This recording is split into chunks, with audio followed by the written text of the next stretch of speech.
Part of life's confidence is showing up in uncertainty and being cool with it. Your job is to summon the best of who you are. You create your own demand when you are a self-reliant, high-agency person. Struggle is something to be honored, acknowledged, worked through positively. When you have no willingness to struggle, there's no expansion. Part of life's confidence is showing up in uncertainty and being cool with it. Because you know it's all make-believe.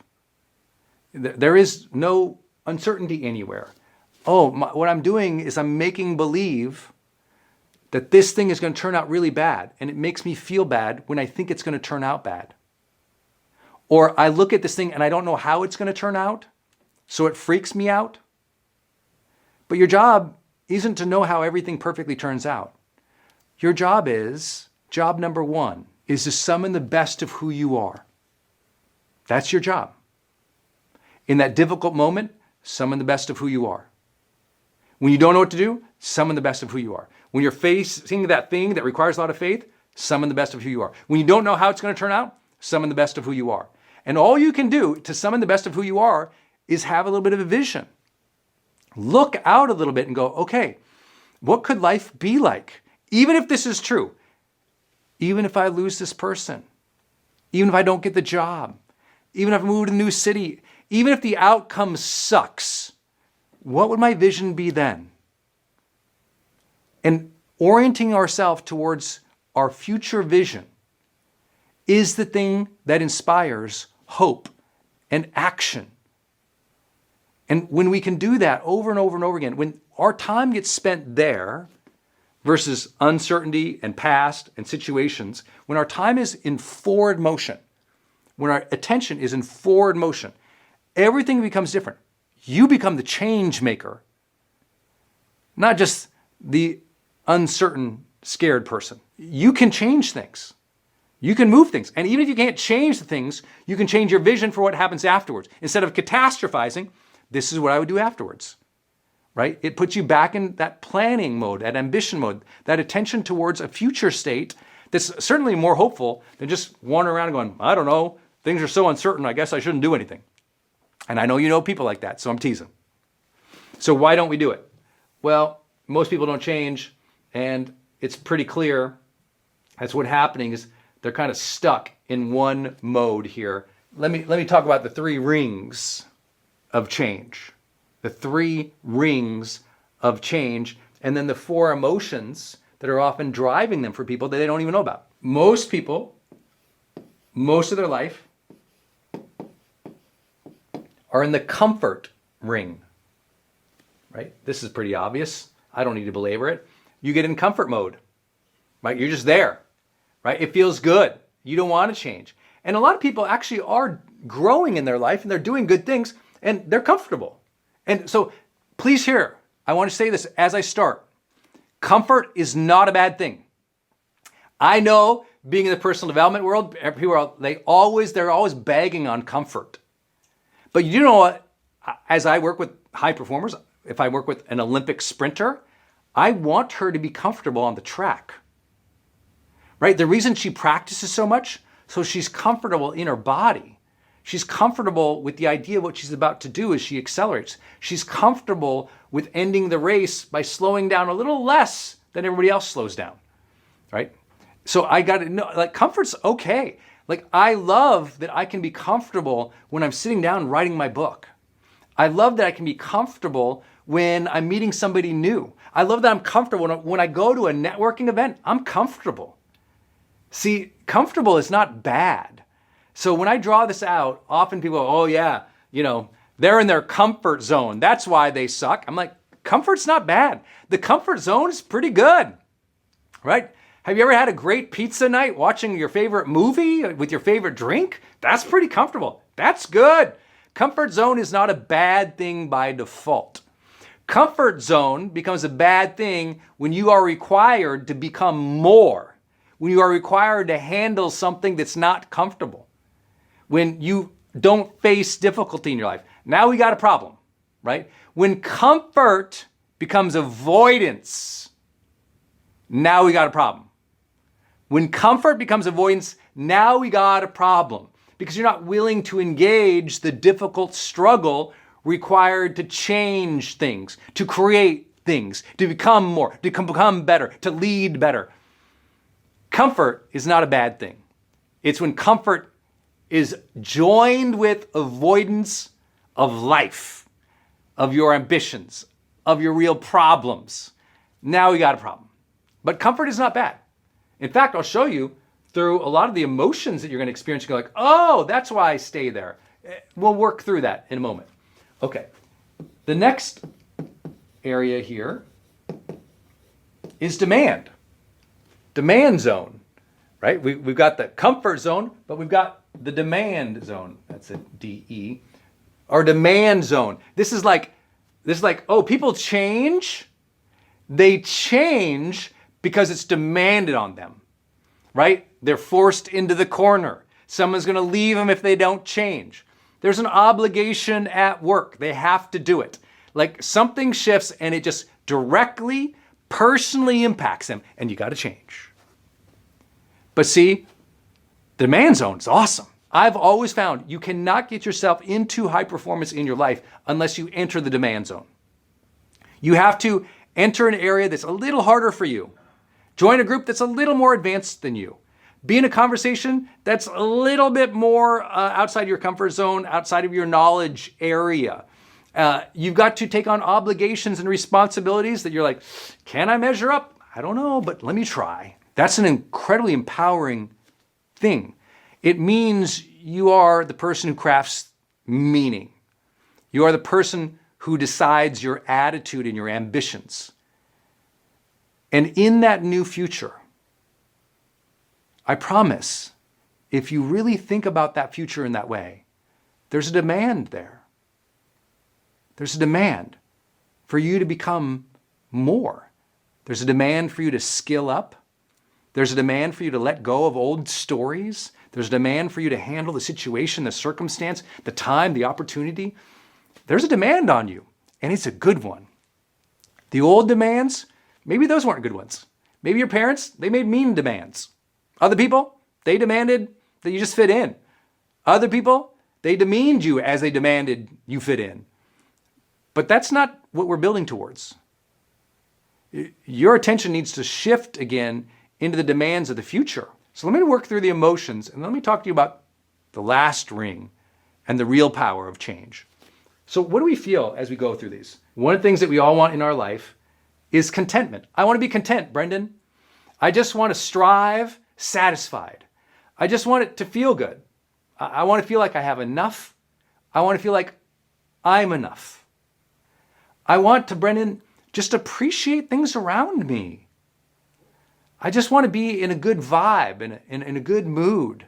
I want to feel content about my life's journey, about who I am. I want to feel like, you know what? I've earned it already, not some distant future, bro. Like, why are you always pushing me in the future, Brendon? Can't I just relax? Can't I just feel good? Are you one of those anti-vacation people, Brendon? Are you a 100-hour work week, Brendon? I'm like, I'm not. For most of you know who me, I'm incredibly content in my life. Genuine contentment gives you the edge because you don't need anymore. Now you get to play. You get enjoyment. You get to be fully present in the contentment of the thing. It doesn't make you soft. It makes you amplified, right? Gratitude doesn't make you soft. Gratitude makes you amplified, right? Aliveness doesn't make you soft. It makes you faster. And so when I'm aliveness in the grace or the goodness of life, I'm more powerful. When I feel I lack, I'm not content. Does that make sense? So if you didn't like the word needy, maybe you just feel lacking all the time. If you feel lacking all the time, well, no wonder you avoid. If you feel lacking all the time, that's why you don't have the ambition. Your lacking has stolen your vision. It's like a blinder. I feel like I lack, and I'm always going to lack. And so if I lack worth, lack belief, lack capability, lack something in my spirit, then of course I'm not going to engage.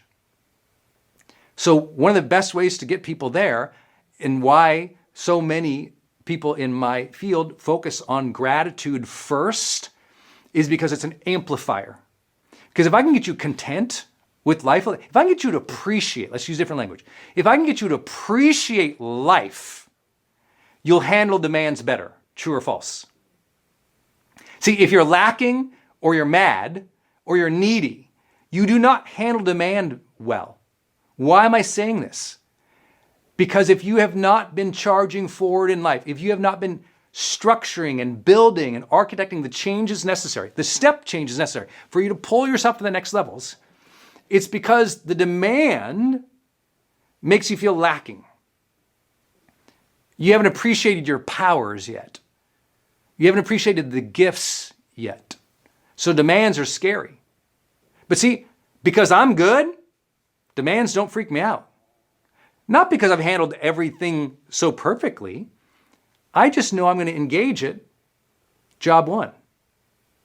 Every new demand that I don't want, job one. Okay, didn't want that.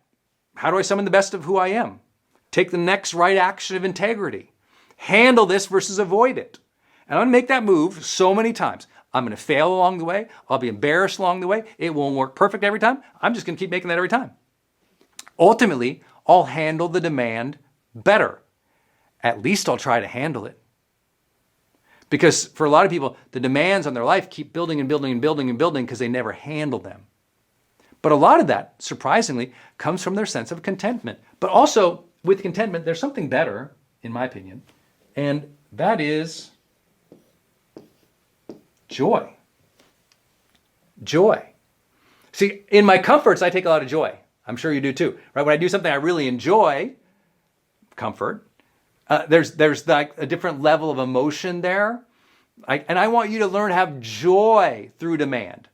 Notice, I didn't say joy is only here. Most people think contentment and joy only happen in their comfort zone. I'm like, no. In your demand zone, this is high performance. In your demand zone, you're going to be content. You're going to strive, satisfied. You're going to strive, good. You're going to strive in appreciation. But you're also going to learn to work through things with a joyful attitude. Do you input joy in the demand of your day?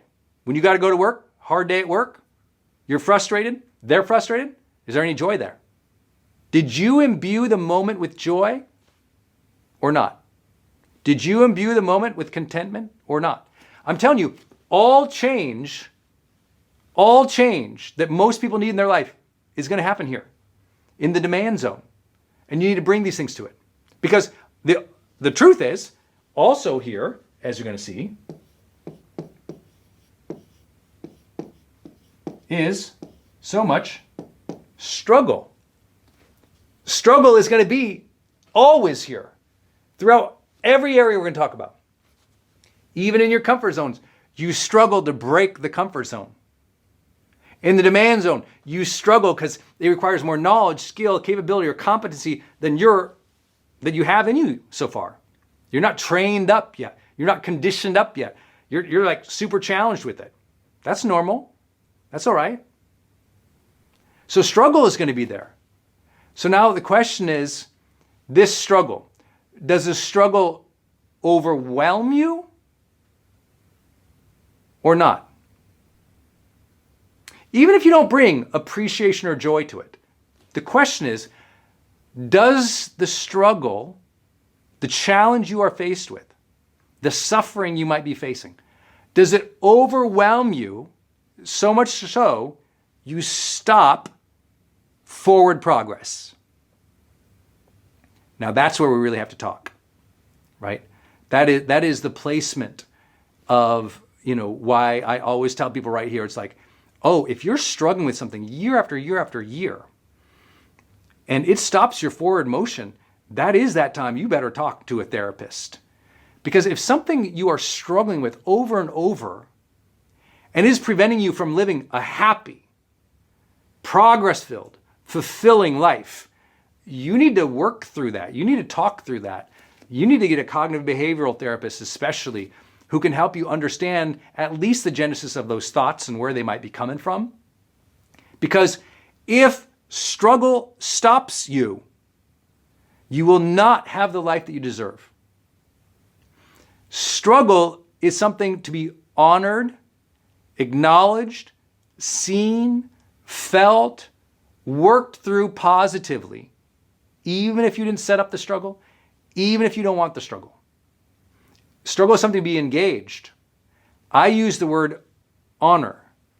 You guys have seen me sell shirts and hats on this. It's one of our trademarks.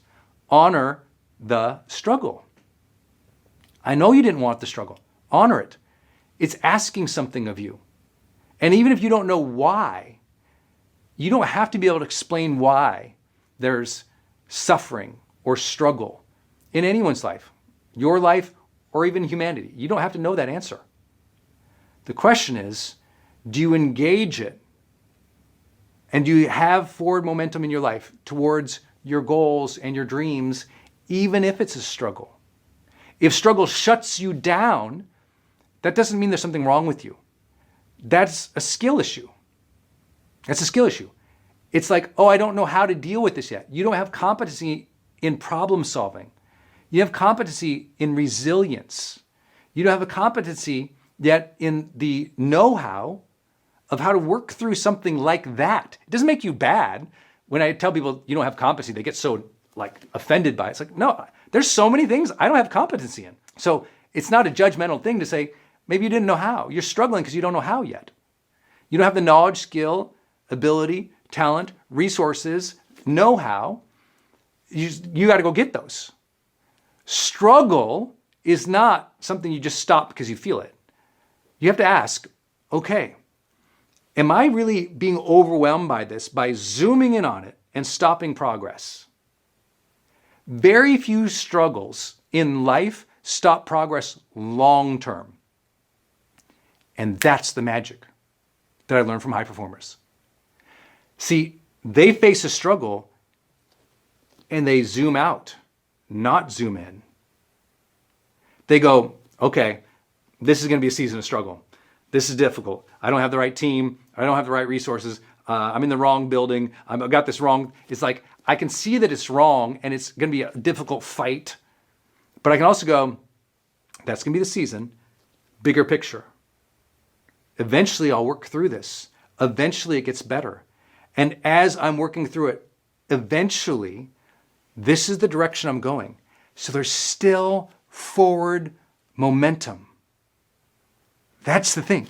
Even when you're in comfort, it's like a struggle. It's like, what is this? What is the edge for me? Because you ultimately are going to create your own demands in life, your own higher order goals, your own next levels. You create your own demand when you are a self-reliant, high agency person. You create your own demand. You're going to struggle yourself right through to the next levels of comfort. If your struggle is eating you alive, I need you to zoom out. Struggle is a season. It is not forever. Struggle is usually a season marred by lack of competence, lack of the right people around you, lack of the right strategies. It's not you being a bad person. Like, we all struggle. I struggle, you struggle. It's normal. Struggle is not something to be avoided. You honor it. You go, wow, I got to struggle through this next level of learning. I guess I got to struggle through learning AI. I got to struggle with learning technology. I got to struggle through this relationship. I got to struggle through this date night where I got to have that conversation. I got to struggle through replacing team. I got to struggle through whatever. But in all those, notice all those, I was like, I gotta. Versus, I'm willing to struggle through this because it'll make me better. Willingness to struggle. Willingness to struggle. It's so foreign to most people, right? They're avoidant to struggle. And that's why they're always stuck over here. There's no growth. There's no bigger picture. There's no expansion. When you have no willingness to struggle, there's no expansion. When you have no willingness to struggle, there's no expansion. I'm not making struggle, Pollyannish and great. Some struggle sucks, but a lot of it leads to expansion. But this is the common emotion that people get stuck in down here, pain. A lot of struggle and a lot of our comforts and our demands are built upon how we perceive pain, whether or not there really is pain there. And I always tell people, like, pain doesn't go away. Not in terms of like the odds that it will never happen again, right? Just like there's going to be struggle in the future, there's going to be pain in the future. But a lot of people contemplating future pain paralyze progress today. A lot of people contemplating future pain, which is uncertain, they don't know it's going to be there. Or maybe it is. It's like a chronic pain. They know it's going to be there, so they're frozen. They don't want to move because I don't want to move into pain. If I don't want to move into pain and I think pain's going to be there, I don't move at all. The difference that I've learned about people who achieve greatness in their life is that they, as much as they honor struggle, they honor pain. But pain never becomes the full picture. Pain is never the full picture. They see pain, but there's all these other paths around it. Like there's pain. There's always pain in growing something new. It's difficult. Do you endure? Can you appreciate? Can you bring in joy? Can you honor the struggle, even though the pain is there? I'm just telling you, that is a demand that high performers often make of themselves. Because high performers, they have tremendous amounts of clarity and energy, and a lot of that comes from the rest and the reflection. But we're not going to avoid the pain of a hard work week over and over and over again, so much so that we never achieve a dream. Like, there is painful decisions you're going to have to make. A lot of painful decisions have to happen here. It's just real. Is there a painful decision you've been waiting to make?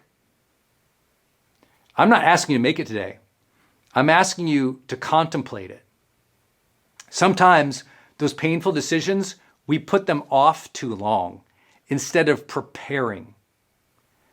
We know we have to make the decision, so I'm not the hurry up and make the painful decision guy. I'm the you better start planning and preparing guy now. If there's something painful you have to do, start planning and preparing now.